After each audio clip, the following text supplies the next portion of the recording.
Il était une fois, dans les rues animées de Benin City, vivait une femme nommée Hélène. Elle avait 32 ans, était belle, calme et respectueuse.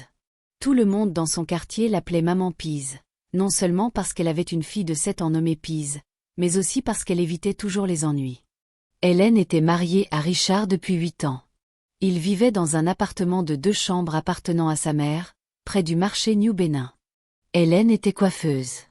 Elle possédait un petit salon le long de la route du marché Uber où elle fabriquait des perruques et coiffait les cheveux des femmes tous les jours. Elle n'était pas riche, mais elle était satisfaite. Richard travaillait pour une entreprise de logistique à Lagos. Il ne rentrait à la maison qu'1 ou 2 fois par mois. Hélène ne se plaignait pas. Elle était une épouse loyale, lui envoyant toujours des prières, cuisinant ses plats préférés quand il venait, et ne posant jamais trop de questions. Mais avec toute cette loyauté, son cœur était sur le point de se briser. Un vendredi matin, Hélène était sur le point d'ouvrir sa boutique quand son téléphone sonna. C'était son ancienne amie d'école secondaire, Naomi. « Bébé », cria Naomi, « tu vois papa Béani comme vieille maman. » Hélène rit. « Maintenant tu as tort. Va à Abuja maintenant. Laisse-moi. » Naomi continua. « Écoute, j'entre en Béani la semaine prochaine. Mon cousin fait un mariage traditionnel samedi. Je ne te porterai pas. Beaucoup de nourriture, nourriture gratuite et boissons. » Hélène sourit. « Je n'ai même pas de beaux vêtements. Je t'en enverrai un. Ne t'inquiète pas. Tu dois me suivre. » Elles rirent. Cela ressemblait à un appel normal, mais cet appel allait mener à quelque chose qu'Hélène n'aurait jamais pu imaginer. La semaine suivante, jeudi après-midi, Naomi arriva à Bénin et vint directement au salon d'Hélène. Elles s'enlacèrent, crièrent et rirent comme des filles à nouveau. Naomi remit à Hélène une robe en carats dorés. « Ce n'est pas les vêtements que portent les gens de la famille. Je me souviens encore de ta taille. Je sais que ça t'ira. » Hélène sourit. « Alors je vais ressembler à la famille de la mariée. »« Oui. Maintenant tu vas me suivre. Entre. » Le samedi, qui était le jour du mariage. Le soleil était chaud. La musique jouait des haut-parleurs. Hélène portait la robe dorée et carats. Naomi lui fit un maquillage léger et attacha bien ses cheveux. Elles étaient magnifiques. Elles entrèrent dans le lieu du mariage, une compound dans la zone Oeil. Il y avait des auvents, des chaises blanches et un grand gâteau de mariage traditionnel. Les tambours jouaient, les femmes dansaient. Hélène regarda autour d'elle. Elle ne connaissait personne, mais ça ne la dérangeait pas. Elle dansait simplement, souriait et suivait Naomi. Elle ne savait pas ce qui allait arriver. La mariée sortit d'abord. Une belle jeune femme à la peau claire nommée Stéphanie, probablement au début de la vingtaine. Elle était vêtue d'un pagne rouge avec des perles de corail.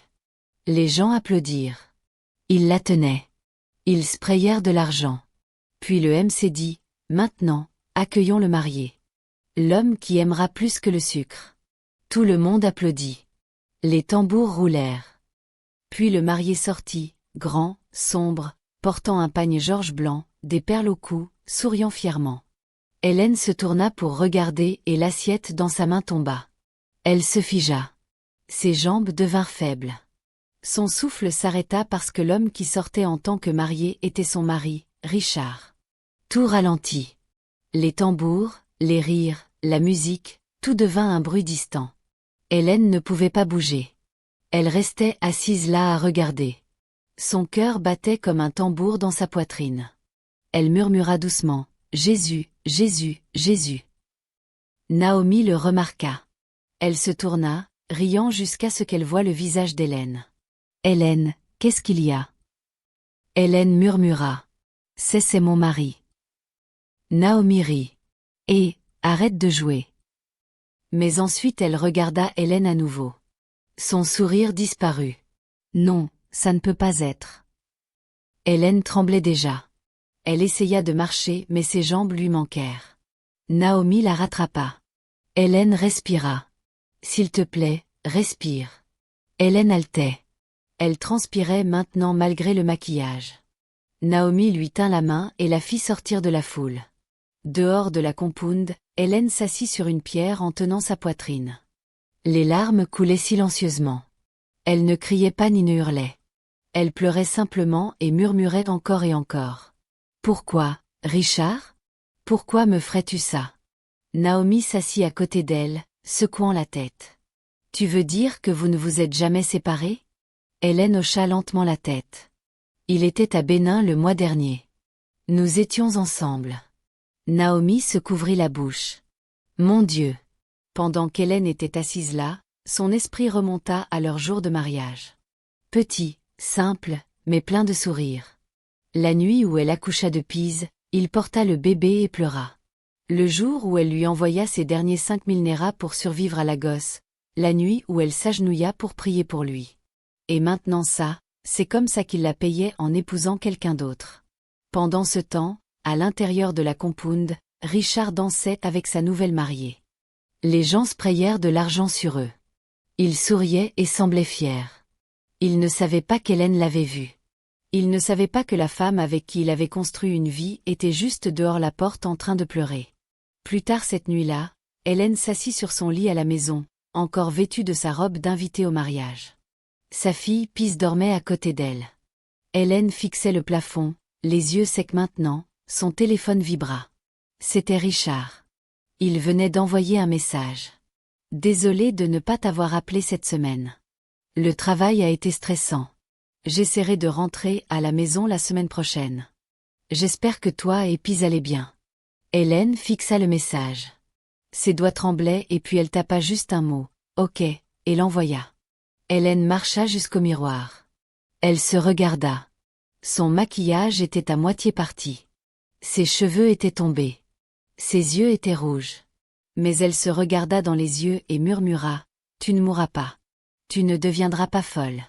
Mais ce secret doit sortir. » Le lendemain matin, après le mariage, le monde entier semblait différent pour Hélène. Le soleil était levé, mais il ne semblait pas chaud. L'air était frais, mais il ne sentait pas bon. Elle était éveillée, mais une partie d'elle était engourdie. Sa fille, Pise, se brossait les dents à l'intérieur. Hélène s'assit sur le lit, son pagne bien attaché, les yeux gonflés d'avoir pleuré toute la nuit. Elle fixa son téléphone à nouveau, le même message de Richard. « J'espère que toi et Pise allez bien. » Un homme qui venait de marier une autre femme et avait encore le culot de lui envoyer un texto. Naomi revint chez Hélène vers 8 heures du matin en tenant du pain chaud et du thé. Elle entra dans la chambre tranquillement. Hélène ne parla pas. Naomi s'assit sur le lit, posa la nourriture sur la table et prit la main d'Hélène. « Je suis désolée, » dit-elle doucement. Hélène ne répondit pas. Après un long silence, elle murmura, « Naomi, j'ai dormi avec lui il y a juste 3 semaines. » Les yeux de Naomi s'écarquillèrent. Hélène continua. « Il m'a dit qu'il travaillait dur pour que nous puissions déménager dans un meilleur endroit. Il m'a embrassée, m'a tenue, a prié avec moi. » Puis elle leva lentement les yeux. « Comment quelqu'un peut-il dormir à côté de moi et planifier un autre mariage ?» Naomi n'avait pas de réponse. Plus tard ce jour-là, Hélène prit une décision. Elle se baigna, s'habilla d'une robe propre, attacha ses cheveux et prit son téléphone. Naomi la suivit. « Où vas-tu » Hélène ne s'arrêta pas de marcher vers la maison de sa mère. Chez la maman de Richard, la vieille femme était assise dehors à éplucher du gombo. Elle leva les yeux et sourit. « Ma fille, quelle surprise !» Hélène ne sourit pas en retour. « Maman, saviez-vous que Richard s'est marié hier ?» Le visage de la femme ne changea pas. Elle posa le gombo et soupira. « J'allais te le dire. » La bouche d'Hélène s'ouvrit. « Vous saviez. » La vieille femme semblait fatiguée. « Ma chère, tu sais comment sont les hommes. Il a dit que tu ne lui donnais pas la paix. Il a dit qu'il avait besoin d'une femme qui pouvait enfanter. » Hélène recula. « J'ai un enfant pour lui. Seulement un. Et tu n'en as pas donné un autre en 7 ans. Sa nouvelle épouse est riche. Ce mariage était sa chance de s'élever. » Hélène n'en croyait pas ses oreilles. « Alors il a épousé une autre femme avec votre bénédiction. » « Oui, » dit calmement la maman de Richard. « Parfois, en tant que mère, on fait des choix difficiles. » Hélène secoua la tête, puis dit lentement. « Je suis venue ici aujourd'hui pour vous dire quelque chose. Je ne vais plus pleurer. Vous pensez tous que vous avez gagné, mais vous n'avez aucune idée de ce dont je suis capable. » Elle se tourna et s'en alla. Vers 22h45 cette nuit-là, Richard rentra à la maison. Oui. Après avoir épousé une autre femme, il revint à la maison d'Hélène à Bénin. La même maison qu'il avait construite avec elle, la même maison où ils avaient élevé Pise. Il ouvrit la porte et entra comme si de rien n'était. Il posa son sac, s'étira et bâilla. « Ah, cette route de Lagos n'est pas facile, murmura-t-il. Hélène était assise sur le canapé. Il leva les yeux et se figea. « Oh, tu es encore éveillée. » Elle ne répondit pas. Il sourit maladroitement. « Qu'est-ce qui s'est passé? Pourquoi ton visage est-il dur ?» Hélène se leva lentement. Elle s'approcha de lui. Elle le regarda dans les yeux, puis demanda calmement, comment était le mariage? Richard se figea. Son sourire disparut et ses yeux se rétrécirent. De quoi parles-tu? Hélène ne cligna pas des yeux. Le mariage à Oeil, celui que tu as eu hier, tu portais du blanc Georges, la mariée portait du rouge. J'y étais. Richard ouvrit la bouche, puis la referma. Il l'ouvrit à nouveau, puis s'assit. Ok, laisse-moi expliquer. Et il donna l'excuse la plus faible jamais. Je ne l'avais pas prévue comme ça, dit-il. Elle est juste une fille que je voyais. Ses parents m'ont poussé à le faire. Son père m'a donné 5 millions de Naira pour l'épouser. Ils m'ont promis un document de terrain à Lagos. Hélène ne dit rien. Il continua, je ne voulais pas te blesser. J'allais te le dire. Je ne savais juste pas comment. Hélène rit amèrement. Tu as dormi avec moi en planifiant ton mariage. Tu as dit à notre fille que tu lui apporterais des jouets. Tu m'as dit que tu m'aimais. Je t'aime. Hélène leva la main.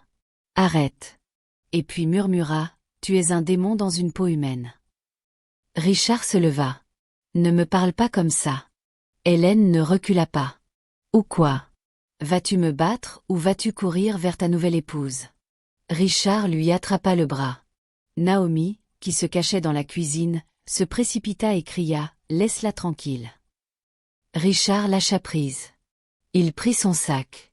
Je n'ai pas besoin de ce désordre. Je suis juste venu me reposer. Je retourne à Lagos. Hélène le regarda dans les yeux. Assure-toi de ne jamais revenir. Le lendemain matin, Naomi était encore chez Hélène quand Pise apporta un colis de la porte. Maman, un homme m'a donné ça. Hélène l'ouvrit. À l'intérieur il y avait une petite enveloppe et un dossier marron. Elle ouvrit le dossier. C'était un papier de tribunal. Il disait « Pétition pour divorce déposée par monsieur Richard Emmanuel contre madame Hélène Emmanuel ». La main d'Hélène trembla. Dans l'enveloppe il y avait une note de l'écriture de Richard. « Je prendrai la garde complète de Pise. Elle mérite une meilleure vie. » Hélène tomba au sol. Non, non, non. Naomi la saisit. « Maman, qu'est-ce que c'est ?» demanda Pise. Hélène serra sa fille fort et pleura bruyamment. « Il veut te prendre loin de moi. » 3 jours plus tard, Hélène était assise dans le bureau de l'avocate Angela, une avocate connue pour défendre les droits des femmes. Angela lut lentement le dossier, puis regarda Hélène. « Tu vas te battre pour ça. » Hélène leva les yeux. « Comment ?» Angela sourit. « Nous montrerons au tribunal qu'il est un menteur, un tricheur et un homme sans honneur. Et quand nous aurons fini, tu ne garderas pas seulement ton enfant, tu obtiendras tout ce qu'il pensait que tu étais trop douce pour réclamer. » Le jour de l'audience au tribunal, la salle était à moitié remplie. À gauche était assis Richard, vêtu d'un costume noir propre à côté de son avocat, l'avocat Mado, un homme plus âgé au visage froid. À droite, Hélène était assise calmement à côté de l'avocate Angela, la forte avocate qui avait promis de se battre pour elle. Derrière Hélène était assise son amie Naomi et 2 autres femmes de son salon. Mais la personne assise le plus près d'Hélène était sa fille Pise, juste 7 ans, vêtue de son uniforme scolaire nité brun, ses petites mains tenant fermement la paume de sa mère. Le juge entra. Une femme dans la cinquantaine entra et s'assit. Audience en session. Le huissier appela l'affaire Richard Emmanuel contre Hélène Emmanuel pétition pour divorce et garde complète de l'enfant Pise Emmanuel. Son avocat l'avocat Mado se leva confiant. « Monseigneur, mon client est un homme responsable. Il a pris soin de sa femme et de son enfant pendant des années. Mais en raison du mauvais comportement de l'épouse, incluant le manque de respect, la paresse et l'échec à produire plus d'enfants, il a choisi de mettre fin au mariage. Le juge leva les yeux. Monsieur Emmanuel, quelle est votre principale raison pour demander la garde complète de votre fille? Richard se leva. Monseigneur, la mère n'est pas capable d'élever l'enfant correctement. Elle vit dans un appartement d'une chambre et gère un petit salon qui peut à peine les nourrir. Je veux donner à Pise une meilleure vie. Les doigts d'Hélène se serrèrent, mais elle ne dit rien. L'avocate Angela se leva. Monseigneur, nous demandons au tribunal d'entendre le côté d'Hélène. Ce n'est pas juste une question de qui gagne plus d'argent. C'est une question de vérité. Le juge hocha la tête. Madame Hélène, veuillez avancer. Hélène se leva lentement. Elle marcha jusqu'à la boîte des témoins. Elle regarda le juge, puis Richard, puis la foule silencieuse, et pour la première fois, elle dit sa vérité. Monseigneur, j'étais mariée à Richard pendant 8 ans. Je lui ai donné une fille, mes prières, mon argent et ma force. J'ai dormi à côté de lui pendant qu'il planifiait le mariage d'une autre femme. Et j'ai découvert la vérité non pas de sa bouche mais en assistant moi-même à ce mariage en portant les vêtements de la famille de la mariée. La salle du tribunal halta. Le juge sembla choqué. Même l'avocat de Richard sembla confus. Hélène continua, il m'a menti, a dormi avec moi, a pris de l'argent de moi, et maintenant il veut prendre la seule chose qu'il me reste, mon enfant. Elle se tourna vers le juge. Si c'est à la justice, alors que le monde entende que j'ai lutté avec ma voix. Le juge leva la main. Monsieur Richard, est-il vrai que vous avez épousé une autre femme alors que vous étiez encore légalement marié à Hélène? Richard hésita. Son avocat murmura, nie-le. Nie-le.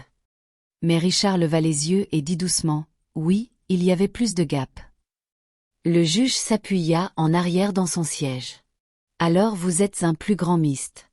L'avocate Angela sourit légèrement. Le juge continua, ce tribunal ne récompense pas la malhonnêteté. Nous allons maintenant entendre la préférence de l'enfant. C'est inhabituel, mais le juge demanda à parler avec Pise en privé. Dans une petite pièce à côté de la salle du tribunal, le juge s'assit en face de la petite fille. Ma chère, dit-elle gentiment, avec qui veux-tu vivre? Pise baissa les yeux puis leva les yeux. Je veux vivre avec ma maman. Elle me baigne tous les jours, me chante la nuit et me donne à manger même quand elle n'a pas mangé. Papa ne vient que quand il veut et maintenant il a une autre femme. Le juge sourit gentiment. Merci, Pise. Au tribunal, le juge donna son verdict. Ce tribunal trouve le pétitionnaire coupable de malhonnêteté et de tromperie. Le mariage est par la présente dissous. La garde complète de l'enfant, Pise Emmanuel, est accordée à sa mère, Hélène Emmanuel. Monsieur Richard est ordonné de payer une pension alimentaire mensuelle pour l'enfant. Hélène s'effondra en larmes silencieuses après avoir entendu le verdict du juge. Naomi la serra dans ses bras. Richard était assis le visage enfoui dans ses mains. Un mois plus tard, un soir tranquille, Naomi se précipita dans le salon d'Hélène avec son téléphone à la main. « As-tu vu le blog ?» Hélène leva les yeux. « Quel blog ?» Naomi lui montra. Homme qui a épousé 2 femmes pris dans une fausse affaire de terrain. Allégation de fraude et de trahison familiale. L'article incluait une photo de Richard menotté. Hélène laissa tomber le peigne dans sa main. Que s'est-il passé? Naomi sourit. Ses nouveaux beaux-parents ont découvert qu'il avait falsifié les documents qu'il leur avait promis. Ils l'ont signalé. Maintenant l'EFCC est impliqué. Hélène détourna lentement le regard, puis murmura, « Ce que tu construis avec des mensonges s'effondre toujours avec la vérité. » 2 semaines plus tard, une lettre arriva au magasin d'Hélène. C'était de Richard. Elle l'ouvrit soigneusement. À l'intérieur il y avait une note manuscrite. « Hélène, je ne mérite pas ton pardon. Je t'ai profondément blessée. J'ai laissé l'orgueil et la cupidité me guider. Maintenant je suis assis dans une cellule de prison et je vois enfin clair. S'il te plaît dis à Pise que je l'aime. Si Dieu me donne une seconde chance, je ne la gaspillerai pas. Richard. » Hélène la lut, la plia et la plaça dans son tiroir. Elle ne pleura pas. Elle dit simplement doucement, « Ce chapitre est terminé. » 1 an plus tard, le ciel était doux et bleu. Les enfants rentraient de l'école à pied. Les bus klaxonnaient sur la route de l'Arbre en mouvement. À l'intérieur d'un nouveau petit salon à UBO, Hélène se tenait à la porte, souriante. Son salon avait maintenant un nouveau nom, Peace and Grace Beauty Place. Il était plus grand que l'ancien, plus lumineux et meilleur. Elle avait maintenant 2 employés. Les clients augmentaient. Et lentement la vie redevint calme. Peace avait maintenant 8 ans. Et en primaire 4, elle avait grandi plus grande et plus intelligente. Elle posait encore des questions, mais pas du genre qui brisait le cœur d'Hélène Enimore. Cette saison sombre de sa vie, elle l'avait survécue. C'était un dimanche quand la seconde lettre arriva. Même écriture, même expéditeur. Richard Emmanuel, numéro d'écrou 4002, prison et quoi. Hélène l'ouvrit lentement. Chère Hélène, cet endroit est froid, mais il m'a aidé à me trouver. Je ne mérite pas ta gentillesse, mais je veux dire merci de prendre soin de Peace. Si je sors un jour, je ne perturberai pas ta vie. J'espère seulement qu'un jour Peace pourra répondre. Dis-lui que je l'aime. Richard. Hélène plia la lettre et la plaça à côté de la première dans son tiroir. Elle n'avait répondu à aucune. Elle n'avait plus rien à dire. Un samedi après-midi, Hélène tressait les cheveux d'une femme quand quelqu'un entra dans le salon. C'était Naomi. Elle entra en tenant une enveloppe noire. « Hélène, tu dois voir ça. » Hélène essuya ses mains et prit l'enveloppe. À l'intérieur il y avait un papier de libération du tribunal. Richard avait obtenu une libération anticipée pour bonne conduite et raison de santé.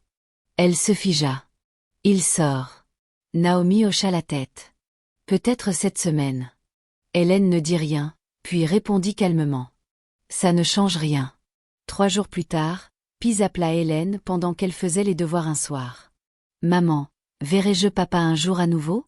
Hélène se tourna lentement vers elle. « Pourquoi demandes-tu » Peace haussa les épaules. « Certaines filles à l'école disent que leur papa les récupère à l'école. Le mien ne l'a jamais fait. » Hélène s'agenouilla à côté d'elle. « Tu lui manques ?» Peace hocha la tête. « Je ne me souviens pas clairement de son visage, mais je me souviens quand il m'a acheté des sandales bleues. Il a souri ce jour-là. » Hélène sentit quelque chose bouger dans sa poitrine. Elle prit une profonde inspiration. « Je ne t'empêcherai pas si tu veux le voir, mais tu dois toujours poser des questions et toujours protéger ton cœur. » Peace hocha la tête. Naomi organisa une rencontre. C'était calme, sans bruit, et sans pression. Quand Peace entra dans le restaurant avec Hélène, Richard était déjà assis dans un coin. Il semblait plus mince, plus vieux, mais plus paisible. Quand il les vit, il se leva lentement. Hélène resta en arrière, mais Peace avança. Elle s'arrêta devant lui. « Es-tu mon papa ?» Richard s'agenouilla. « Oui, je le suis. » Elle le regarda un moment, puis tendit lentement les bras et le serra. Richard commença à pleurer. « Je suis désolé. Je suis désolé. » Hélène tourna le visage, mais des larmes coulaient encore. Sur le trajet du retour après la visite, Peace demanda « Puis-je le voir à nouveau ?» Hélène sourit faiblement. « Peut-être de temps en temps. Viendra-t-il à la maison ?» Hélène secoua la tête. « Non, certaines choses une fois brisées ne peuvent pas être réparées, mais tu seras toujours libre de le connaître. » Peace hocha la tête, regardant par la fenêtre, puis murmura doucement « Je suis contente que tu sois ma maman. » Hélène sourit et pour la première fois depuis longtemps, cela atteignit vraiment ses yeux. Un petit programme d'église se passait près de leur rue. Hélène fut invitée à parler en tant qu'invitée, une femme qui s'était relevée. Elle se tenait sur la scène, le microphone à la main. Peace était assise au premier rang et Naomi à côté d'elle. Hélène regarda la petite foule et commença. « Je pensais que la pire chose qui pouvait arriver à une femme était d'être trompée. Mais j'ai appris quelque chose de plus profond.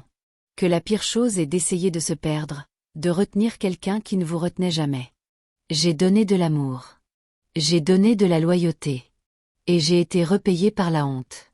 Mais je ne me suis pas brisée. Je suis restée debout pour ma fille, pour moi-même. Je veux que chaque femme qui m'écoute aujourd'hui se souvienne de ça. Quand quelqu'un oublie votre valeur, ne l'oubliez pas avec eux. Choisissez-vous et n'ayez pas honte de recommencer. » L'église applaudit. Peace applaudit aussi le plus fort. Et Naomi murmura « Tu es plus forte que tu ne le sais. » La leçon morale de cette histoire nous rappelle que la loyauté n'est pas une faiblesse, mais ne vous perdez pas en la prouvant. Quand la trahison arrive, levez-vous. Ne restez pas dans la poussière des mensonges de quelqu'un. Vous pouvez pardonner et ne jamais retourner à la douleur. Votre enfant observe votre force. Votre guérison devient sa protection. Parfois vous ne regagnez pas ce que vous avez perdu. Vous regagnez qui vous êtes.